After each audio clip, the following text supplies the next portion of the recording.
he gives us a discussion of what he calls the passions, and then there are various indications of the direction that an ethic would take, but that's about it.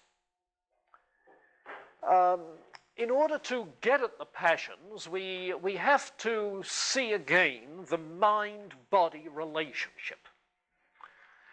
So let's get clear about that. That mind and body are two separate substances with properties that are completely different. Consequently, mind can function independently of body,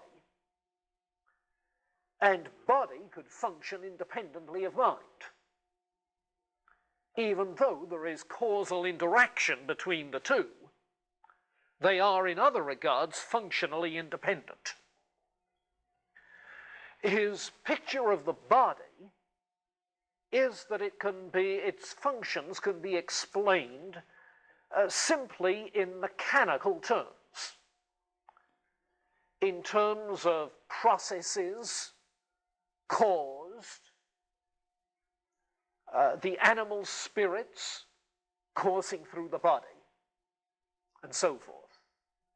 In other words, bodily movements, bodily changes are all physically produced without the aid of the soul. Now, to us perhaps that sounds déjà vu, but certainly not in Descartes' day. Because the conception of the soul in the medievals, as in the Greek world, was that it's the soul that enlivens and moves the body. It's the principle of locomotion as well as of nutrition, and the life-giving principle as well as the rationality in humans. So the body then is a self-operating kind of mechanism independently of the soul.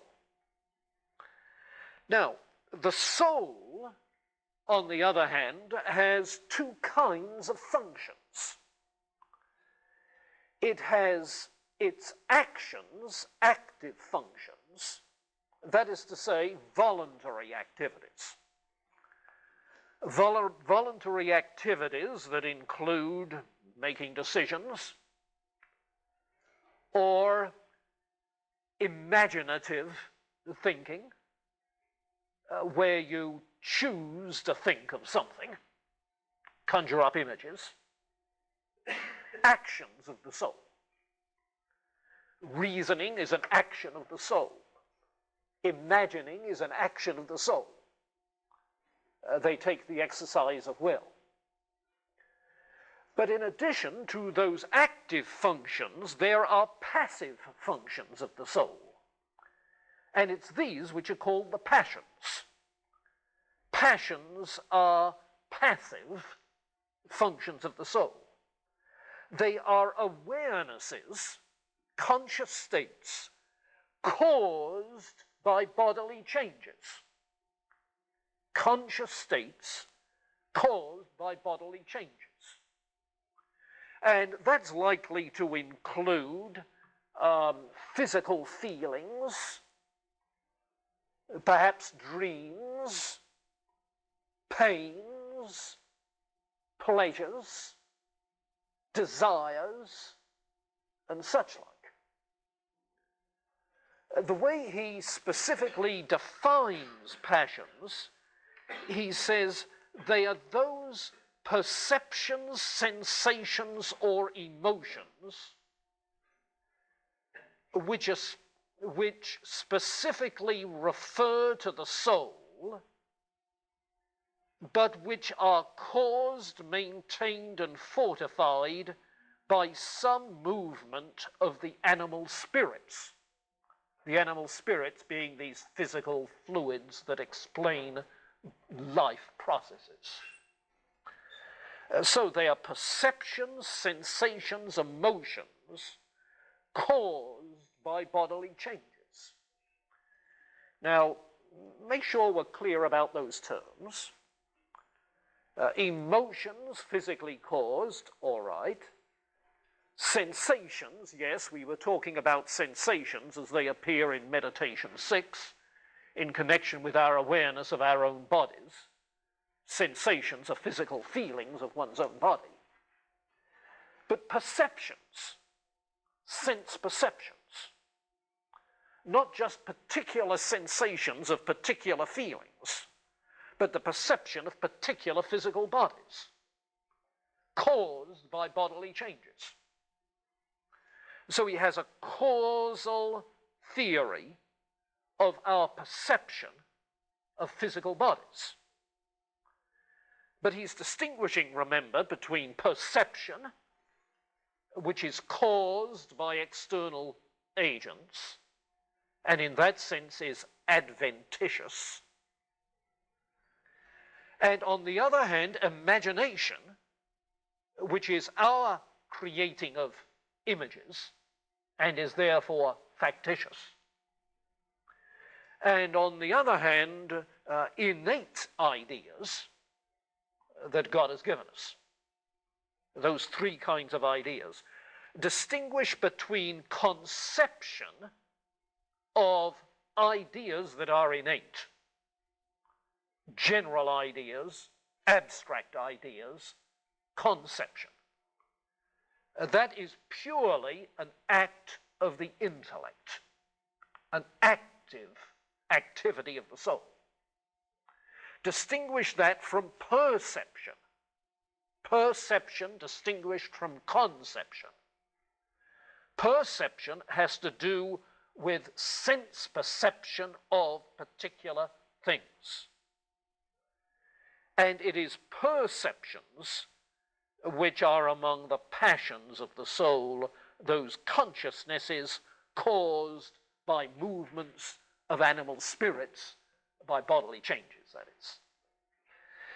And how does the cause-effect relationship take place between two things so utterly disparate? It takes place, you remember, in the pineal gland, P-I-N-E-A-L, the pineal gland, which, as he puts it, is suspended over that passage through which the animal spirits move. And so it's the movement of the animal spirits in their appropriate conduit past the pineal gland, which induces these states of consciousness in the mind. So there's his mind-body relationship, and his definition of passions of the soul is simply spelling that out a little more fully in terms of the way in which the body influences the soul. Okay? Now, in reverse fashion, the soul can have causal influence over the body. How? By virtue of its active functions. That is to say, the reason, the intellect, is able to represent to itself ideas of consequences that might follow a certain bodily action. And in considering those consequences, the mind can will not to pursue those things, and can change the desire which you have to do that particular action. So it is by virtue of mental representations of consequences that the mind is able to modify the desires, those passions, which would lead us in certain directions.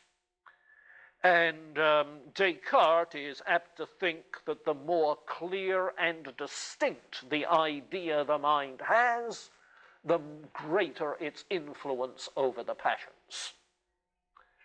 Now, keep that in mind, not only for what we're going to say about Descartes and moral psychology, but for what follows next week with Benedict Spinoza, because he is very much the Cartesian, pantheist though he is, and has essentially the same view of the relationship of reason to emotion as Descartes has. Now, the outcome of this, then, is that such emotions as desire, wonder, fear, jealousy, anger, gratitude, remorse, emotions of that can be affected by the mind, even though they're produced by physical causes. And the moral life becomes then a matter of reason controlling, guiding the passions, and therefore the behaviors of our bodily life.